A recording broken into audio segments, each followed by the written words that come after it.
What's up, guys? This is another episode of our podcast. I'm your host, Brendan, and I'm with Minister Josh. And this is part 2 of our impromptu podcast. We just, took an L. Yeah, if we sound disappointed, it's because part 2 is actually part 1, because we just lost pretty much the whole first episode due to a power glitch. We sure did. So let's go back jump into these stories. All right, I think we're going to talk about some witnessing in Compton type story. Yes. Yeah. So evangelizing in the city, you never know what you're going to come across. Let me start off with stories of failure. You know what I mean? Stories of failure. And this story, just like us a couple minutes ago. Yeah. I guess we just keep the bad news coming. No, the story of failure is when you're witnessing to people or evangelizing, you telling them the gospel of Jesus Christ. Sometimes you might come across people who are hostile to the gospel. This was one such case. I was out, and we were in the projects, going through the projects, talking to people about God. Yeah. I was with my Uncle Bill and some of his friends. I believe Brother D was there also. But this is the story of my personal failure, and it just showed such immaturity because there was somebody who was hostile to the gospel, and instead of just keeping my cool and calmly presenting the gospel to them, I got kind of fiery in my exchange too, and that's counterintuitive. You know what I mean? You want to be able to defend your faith with humility and with respect. You need to know. You need to be able to tell them the truth, but you need to keep yourself self-control and your composure. Keep the feelings out. Yeah, and so that's a story of failure. You don't know what kind of people you're going to come across. There are some people that's really going to be hostile to the gospel of Jesus Christ, and you have to kind of go in knowing that already. Was it like he was being disrespectful? Was it like he didn't want to hear nothing you guys had to say? Was it like it was more argumentative, like you couldn't say nothing to him? Like he had his way of thinking. Okay. And no matter how much you try to pour the truth in, and one of these things might have been because as you start to learn more, you get kind of like, oh yeah, this is right. You know what I mean? Yeah. How can you not see that this is right? Yeah. But then you have to continue to learn and know that it is God that opens the eyes of the blind. And so that was a failure, man. That was a real failure. I was younger and more just. I just wanted to, wanted him to know that my view was right instead of like really bringing him the gospel of Jesus Christ. Like, were you like raising your voice at him and stuff? He raised his voice, so I raised my voice. I'm like, we're arguing point for point, and that's not the way you want to do that. How did it end? It just ended with my Uncle Bill saying, "Josh, you can't do that. You have to stop." You know what I mean? And you guys just walked up and just. Yeah, So I took a huge L, and not just me. You know what I mean? The cause of Christ takes an L in that situation. So. Were you like upset at Brother Bill for him like? No. I was upset more at myself when I look back at it. Not even during that time. I wasn't upset at my uncle. It's just you just can't be like that. You want people to see the love of Jesus Christ, especially in a town that there is so much adversity already, so much strife already. You know, the people of the church can't be people who add strife to it. We have to be people who alleviate kind of that burden in that lifestyle. So I really learned from that. You know what I mean? You don't want to learn like that. You don't want that kind of failure, but you have it from time to time. Yeah. Yeah. So. Some of them, you was like way younger. Huh? Was that like when you first started kind of doing that, or was that still? Yeah, I'm probably a teenager Okay. at that time, like late teens though. Not. So How did? I'll just stick with this one. Like, how do you start the conversation? You just like. Well, back then or now? Yeah, like did you approach him? No, well, we were just in like the little square. We were just like passing out tracts and stuff like that. So we kind of should have just like, okay, you don't want the gospel, then I can't make you have the gospel. But then you actually, you try to when you try to force something, that just doesn't look right. Yeah. Right. So that's a story of failure. Failure in my life of trying to evangelize people, but then you also have successes, and I don't count success probably as other people count, like, oh, you brought him the gospel and he became saved. You know what I mean? I think successfully evangelizing is you doing it the way that God has showed us in the Word. You know what I mean? You presenting the gospel to people, knowing what the gospel is. You know what I mean? Knowing how to tell people like, hey, you need a savior. You know what I mean? Mm-hmm. And whether they realize it or not, that doesn't mean that you were unsuccessful in your evangelism. You successfully. You did your part. You did your part, and if their eyes were not open at that time, then that's okay. What if their eyes are open at a later time? You know what I mean? The Bible tells us that one person plants and another person waters, but God gives the increase. You know what I mean? Okay. So maybe the gospel was presented to them again, and what I said came flooding back into their mind. So. Where's that scripture? That's in First Corinthians. Paul was talking about him and Apollos. He says that it's God who gives the increase. So one person might plant, one person might water, but it's God who gives it. That makes sense. So, any other failures? Any other failures? Out witnessing? Yeah. Failures. I have plenty of failures as far as the gospel is concerned. Just because sometimes you don't know. Sometimes I feel the urge to talk to people about the gospel. Yeah. But you kind of clam up at a time because you're like, I don't know if they want to hear it. You know what I mean? Mm-hmm. But that's one is disobedience, because obviously God is telling you should do this. You know what I mean? So I've had those type of failures where I should have spoken, I did not speak, and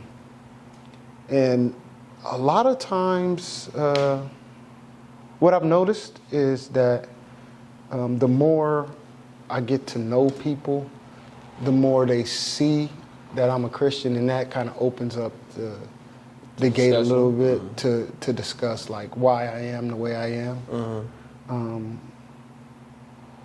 That has been a common thing. Okay. Yeah. So that's happened like sometimes. Many times where. Yeah, like many times where people, where I just find, I get to know them. Like when I used to take the metro to work, and one of the young ladies, she didn't work at the same job as me. She worked at a different job, but the more we ran into each other, the more I was able to, I think the conversation started to talk because she has a son and I have 3 sons, and we used to just talk about that, and then talking more and more, and then you start to ease in, like, oh, we do this because this is what the Bible say, and then you kind of start to get that kind of ball rolling like that. So they get a more personal insight into like why I am the way I am, based on the gospel. So did she ever like want to be saved or anything like that? No. You know, I just again, I try to do my part in doing that, but it's been so much, Brendan.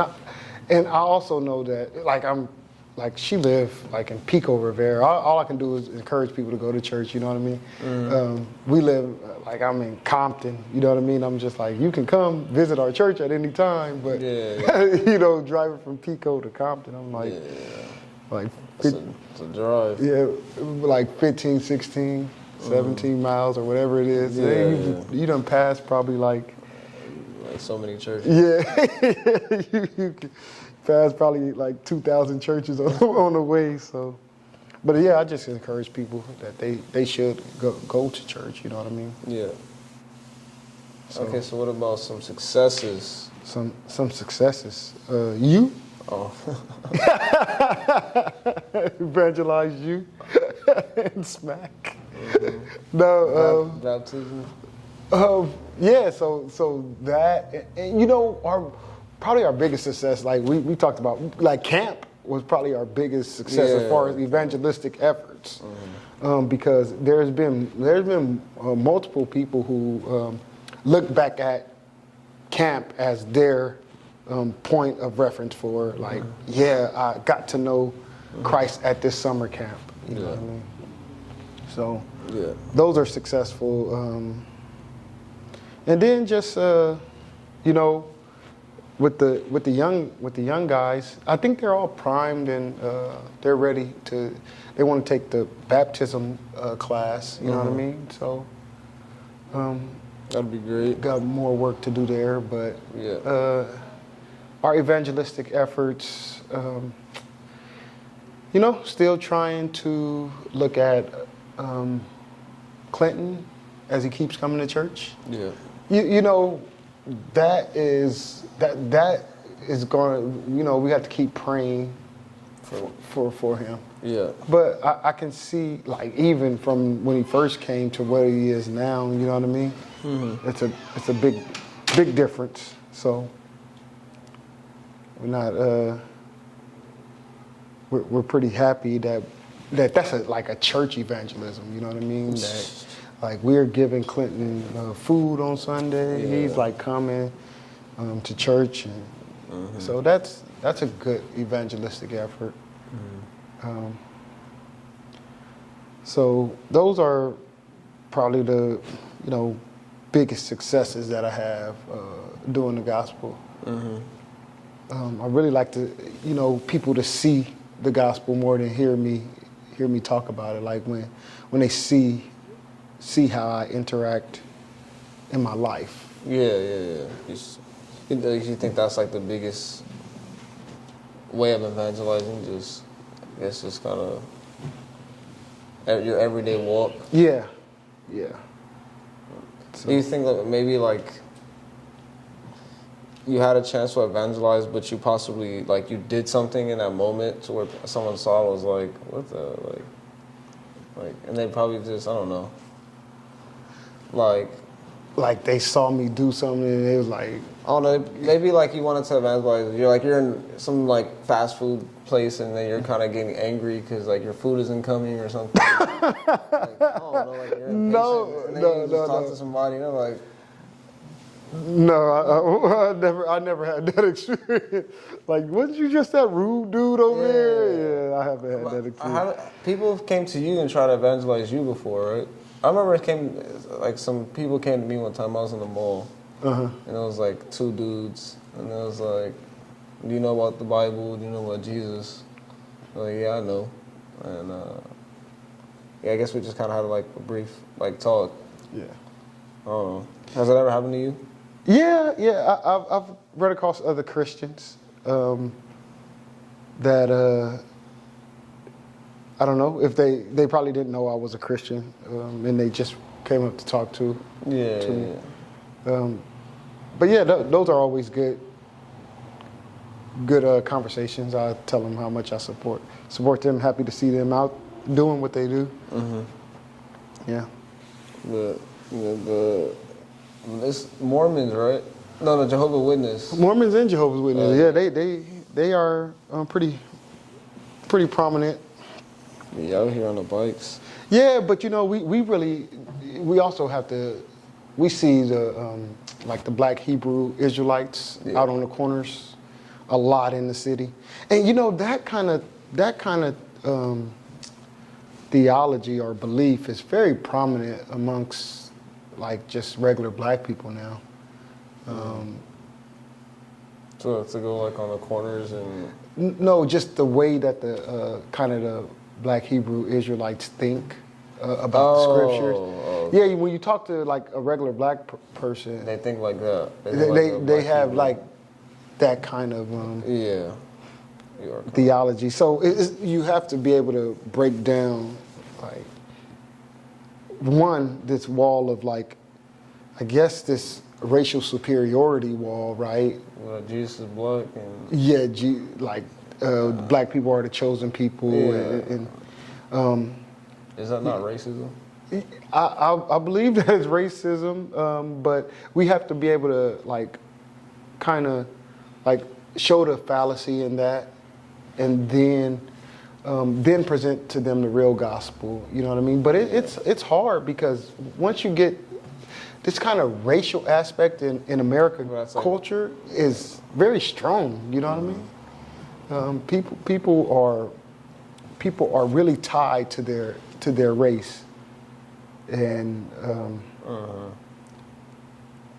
so when they try to mix that race with religion, then doesn't mix. Yeah, but it's a the race strong bond that they form to it. So. Kind of trying to show the fallacy there. I remember I was in the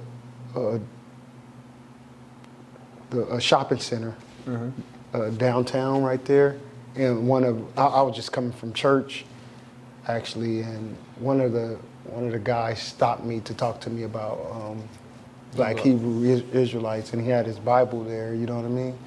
And so I go in my car and I whip out my Bible. I say, okay, let's talk. Let's talk about it. You know what I mean?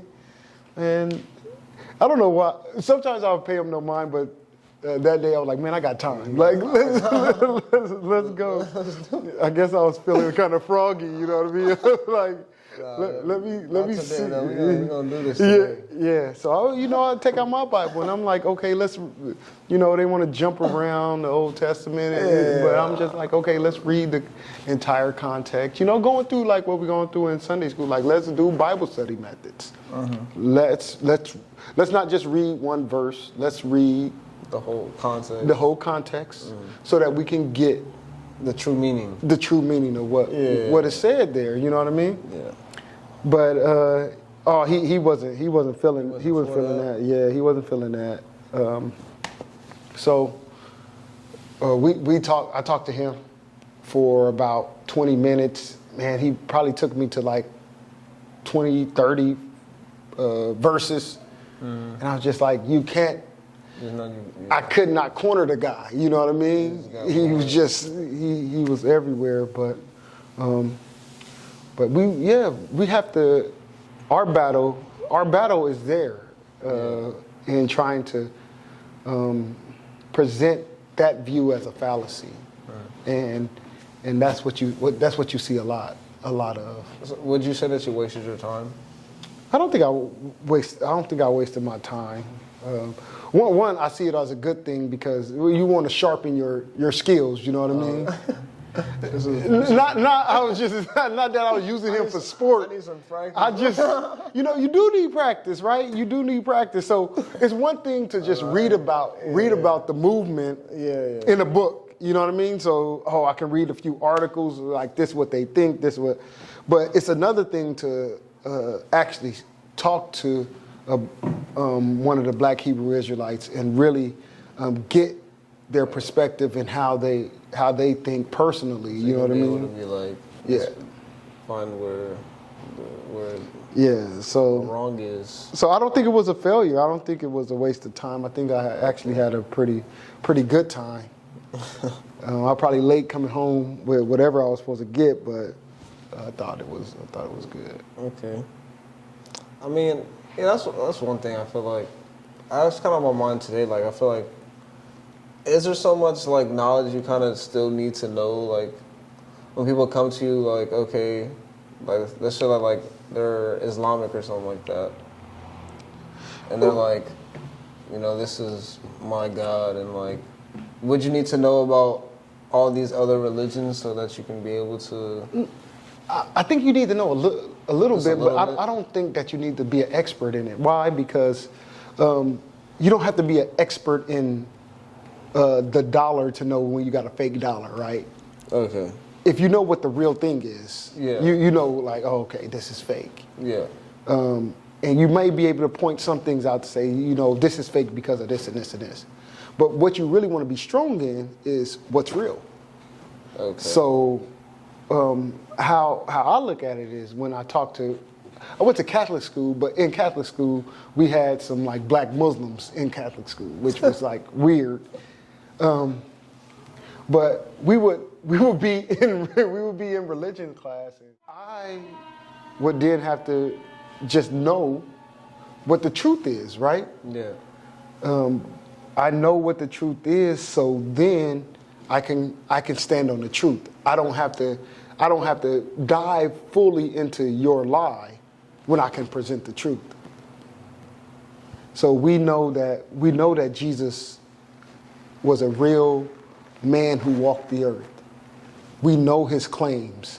We know that he died on the cross. These are like facts that we already have. And then we were like, okay, we know that he rose again, and we know that there's no evidence of his body still being buried. You know what I mean? Mm-hmm. So these are facts that we can present. And if I can stand on those facts, then you have the responsibility to tell me my facts are a lie. Yeah. So that's how I view it. I don't say I'm the world's best evangelist or apologist, but I just examine things in light of truth. So if I can present you the truth or evidence of the truth, it's your job to tell me that that evidence is shoddy, and you could show me where the holes are in my argument. Mm. So that's my thought. What about if someone says like, well, how do you know that's true? How do I know that's true?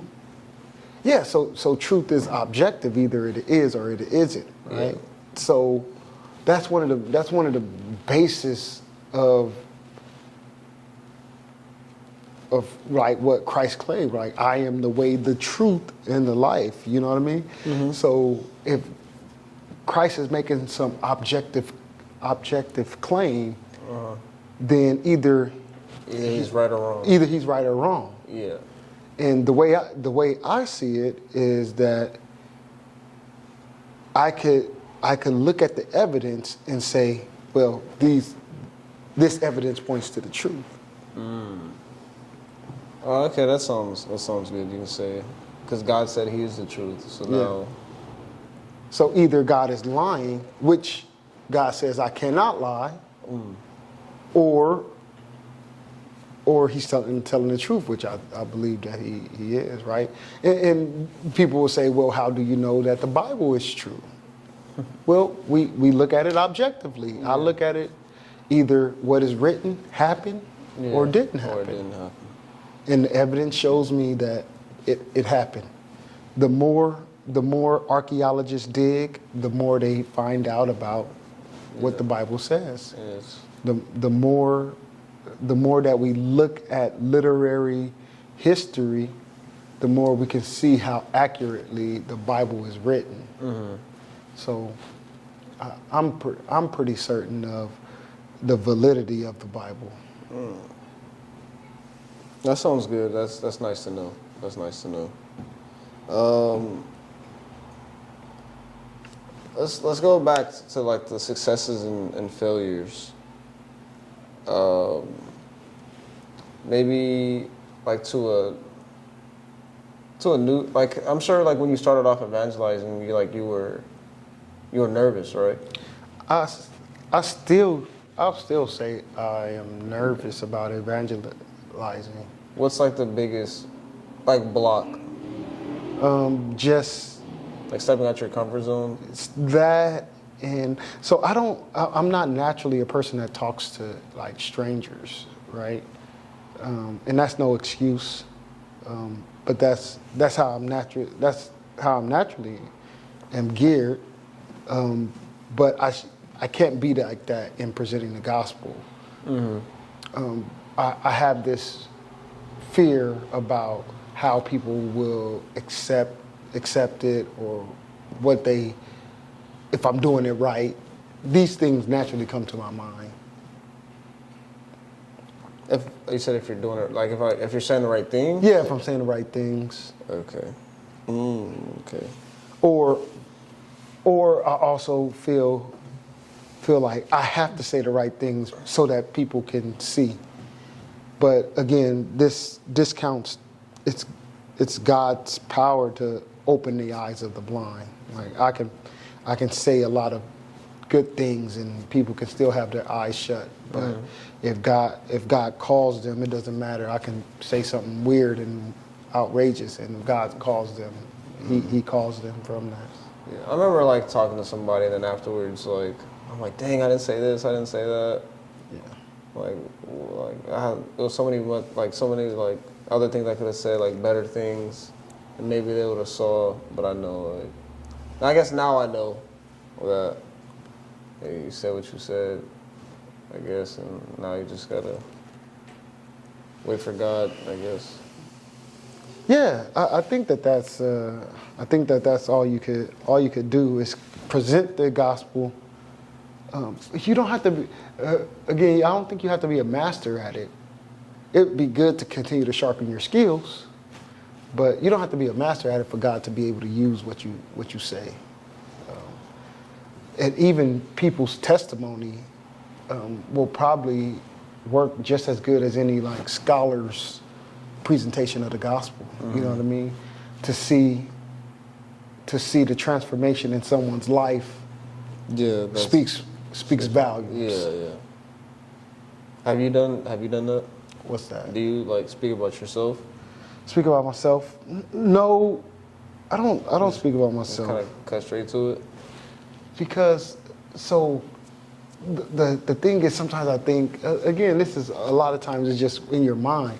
Sometimes I think that you have never went through anything to. Like, I wasn't like, oh, he was an ex-killer and now he's saved. You know what I mean?